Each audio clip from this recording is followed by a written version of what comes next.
Hello दोस्तों स्वागत है हमारे यूट्यूब चैनल करियर मार्गदर्शन में। दोस्तों आज के इस वीडियो में जिस कॉलेज का रिव्यू करने वाले हैं उस कॉलेज का नाम है आपका मिडकैप यूनिवर्सिटी इंदौर। दोस्तों अगर आप भी किसी प्राइवेट इंजीनियरिंग कॉलेजेस की तलाश में हैं इंदौर में तो ये आपके लिए एक बेस्ट कॉलेज हो सकता है। बात करते हैं इस कॉलेज के बारे में। एडमिशन लेने से पहले आपको पूरी जानकारी होनी चाहिए इस कॉलेज के बारे में, जैसे कि कैसे एडमिशन मिलता है, क्या फैसिलिटीज़ वगैरह प्रोवाइड की जाती है, हॉस्टल वगैरह कैसा है, फीस क्या लगती है, बीटेक में कौन कौन से ब्रांचेस है और कौन से कोर्सेस इस कॉलेज से आप कर सकते हैं, साथ ही साथ इस कॉलेज का प्लेसमेंट वगैरह क्या है, सारा कुछ आज के इस वीडियो में डिस्कस करने वाले हैं। तो अगर आप भी इस कॉलेज में एडमिशन लेने जा रहे हैं तो सबसे पहले आपको इस कॉलेज के बारे में पूरी जानकारी होनी चाहिए। तो आइए वीडियो को स्टार्ट करते हैं और आपको मिड्स कैप जो यूनिवर्सिटी इंदौर है उसके बारे में पूरी जानकारी देते हैं। दोस्तों सबसे पहले हम बात करते हैं मिड्स कैप यूनिवर्सिटी इंदौर के ओवरव्यू के बारे में। तो कॉलेज स्टैब्लिश हुआ था आपका 2000 में।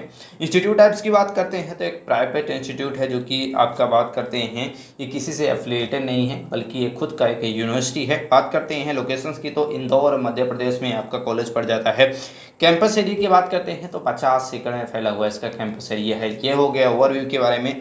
अब बात करते हैं अगर आप यहाँ से बीटेक वगैरह करना चाहते हैं तो एडमिशन प्रोसेस काफ़ी इंपॉर्टेंट हो जाता है। दोस्तों अगर आप यहाँ से बीटेक करना चाहते हैं तो एडमिशन प्रोसेस में बेसिकली आपका 12th पास होना चाहिए और 12th के बेसिस पे भी और जेई मेंस की जो एमपीटीटी जो काउंसलिंग की जाती है दोनों के थ्रू इसमें एडमिशन होता है। यानी कि अगर आपने जेई मेंस के एग्जाम को दिया है तब आपको एमपीटीटी काउंसलिंग के लिए अप्लाई करना होगा और उसके थ्रू आप एडमिशन ले सकते हैं। और सेकंड ऑप्शन आपके पास होता है कि 12th मेरिट पे भी आपको एडमिशन मिल जाता है, लेकिन कोशिश करें कि 12th जब मेरिट बेस पे आपका जो एडमिशन होता है वो 70 से 75% मार्क रहता है 12th में, और खास करके पीसीएम सब्जेक्ट में तब जाके आपको एडमिशन मिलता है। तो अब मेरिट बेस पे भी आप एडमिशन ले सकते हैं अगर आपका 70 से 75% मार्क है और आप चाहें तो आप जेई मेंस के एग्जाम को दें और एमपीटीटी जो काउंसलिंग की जाती है उसके थ्रू इसमें एडमिशन ले सकते हैं। अब सबसे मोस्ट इंपॉर्टेंट आता है कि बीटेक में कौन कौन सी बेस्ट ब्रांचेस है जहाँ से आप यहाँ से कर सकते हैं। तो बीटेक में बेसिकली यहाँ पे कराया जाता है automobile engineering, civil engineering, computer science and engineering, electronic and communication engineering, electronic and instrumentation engineering, information technology, mechanical engineering, electronic engineering, fire technology and safety. ये कुछ ब्रांचेस होती हैं बीटेक में जो आप कर सकते हैं। अगर आप इन सारे में से कोई भी एक कोर्स कर सकते हैं बीटेक अगर आप करने जा रहे हैं। अब सबसे बहुत इंपॉर्टेंट आता है कि बीटेक के अलावा कौन कौन से कोर्सेज यहाँ से प्रोवाइड किए जाते हैं। तो यहाँ से सबसे पहले बात कर लिया है कि बीटेक आप कर सकते हैं। बीटेक में क्या कर सकते हैं, बीटेक में बीटेक कर सकते हैं, साथ ही साथ एमटेक कर सकते हैं। या आप हो गया हमारा इंजीनियरिंग में। सेकेंड नंबर पे आता है आपका कंप्यूटर एप्लीकेशन। कंप्यूटर एप्लीकेशन में बेसिकली आपको बीसीए जैसे कोर्सेज आपको मिल जाएंगे। साथ ही साथ बात करते हैं आपके मैनेजमेंट में जैसे आते हैं तो इसमें आपको बीबीए और एमबीए जैसे कोर्सेज मिल जाएंगे। फार्मेसी में आते हैं तो बी फार्मा, डी फार्मा जैसे कोर्सेज। इसके साथ साथ एग्रीकल्चर में बीएससी एग्रीकल्चर या फिर बीटेक एग्रीकल्चर कर सकते हैं। कॉमर्स की बात करते हैं तो बीकॉम, एमकॉम जैसे कोर्सेज यहाँ पे अवेलेबल हैं। लॉ के फील्ड में जाते हैं तो एलएलबी या फिर बीएलएलबी, बीबीएलएलबी, ये सारे कोर्सेज आपके आ जाते हैं। आर्ट में आते हैं तो आपके बीए और बीए ऑनर्स जैसे कोर्सेज यहाँ पे मौजूद हैं। बैचलर ऑफ फाइन आर्ट, ये कोर्सेस आपके अवेलेबल हैं यहाँ पे। तो ये कुछ टॉप लेवल के कोर्सेस यहाँ से प्रोवाइड कर दिया जाता है, यानी कि ये सारे कोर्सेस यहाँ से आप कर सकते हैं।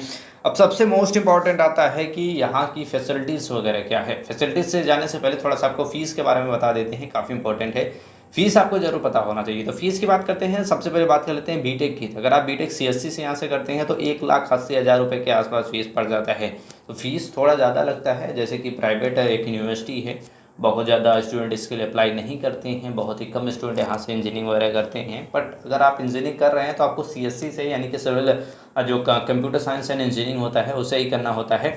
लेकिन सबसे इंपॉर्टेंट यहाँ पे चीज़ आता है कि अगर आप यहाँ से बीटेक सीएससी कर रहे हैं तो फीस थोड़ी सी आपको ज़्यादा लग जाती है।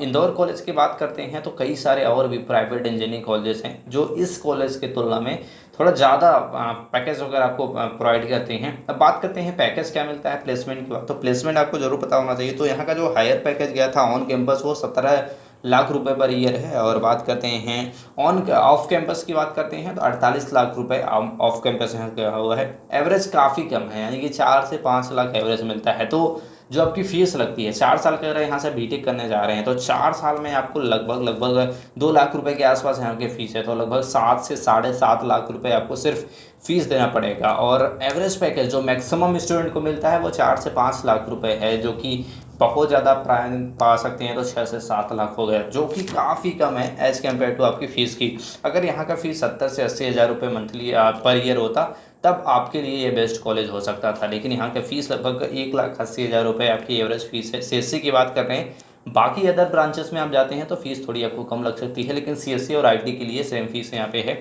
अब बात करते हैं इस कॉलेज की फैसिलिटीज़ के बारे में, देन बात करेंगे कॉलेज अच्छा है या फिर नहीं। फैसिलिटीज़ की बात करते हैं तो इसमें आपको स्पोर्ट फैसिलिटीज़ मिल जाएगी, लाइब्रेरी मिल जाएगा, जिम मिल जाएगा, हॉस्टल भी है गर्ल्स और बॉयज़ के लिए, बस यहाँ पे मिल जाएगा, लैब मिल जाएगा, वाईफाई कनेक्शन वगैरह है, तो काफ़ी ज़्यादा अच्छा है, जो कि एक एवरेज या फिर जो भी बेस्ट कॉलेजेस होते हैं जो भी फैसिलिटीज़ वो प्रोवाइड करते हैं, वो सारी फैसिलिटीज़ लगभग आपको यहाँ पे प्रोवाइड कर दी जाती है। लेकिन अगर हम बात करते हैं, जैसे कि हमने बात कर रहे थे फ़ीस के बारे में, फ़ीस थोड़ा सा यहाँ पे ज़्यादा है। अगर आपको इंदौर में कोई भी अच्छे कॉलेजेस नहीं मिल रहे हैं जो प्राइवेट इंजीनियरिंग हैं, तो आप इसके लिए जा सकते हैं। अदरवाइज़ अगर आपको नहीं मिल रहा है या फिर कहीं और अच्छा मिल रहा है, तो वो कॉलेजेस आप चूज़ कर सकते हैं एज़ कम्पेयर टू फ़ीस, क्योंकि फ़ीस के मुकाबले आपको यहाँ पे पैकेजेस वगैरह थोड़ा कम मिलते हैं। लेकिन कॉलेज काफ़ी ओवरऑल अच्छा है, अगर आप चाहें तो एडमिशन ले सकते हैं। ये हमारा रिव्यू था इस कॉलेज के बारे में। आई होप इसके बारे में आपको समझ गए होंगे। वीडियो से कोई भी मेरे क्वेश्चन हो तो आप कमेंट हमसे पूछ सकते हैं, और ऐसी जानकारी के लिए चैनल को लाइक और सब्सक्राइब जरूर कर लें। मिलते हैं नेक्स्ट वीडियो में, तब तक के लिए जय हिंद।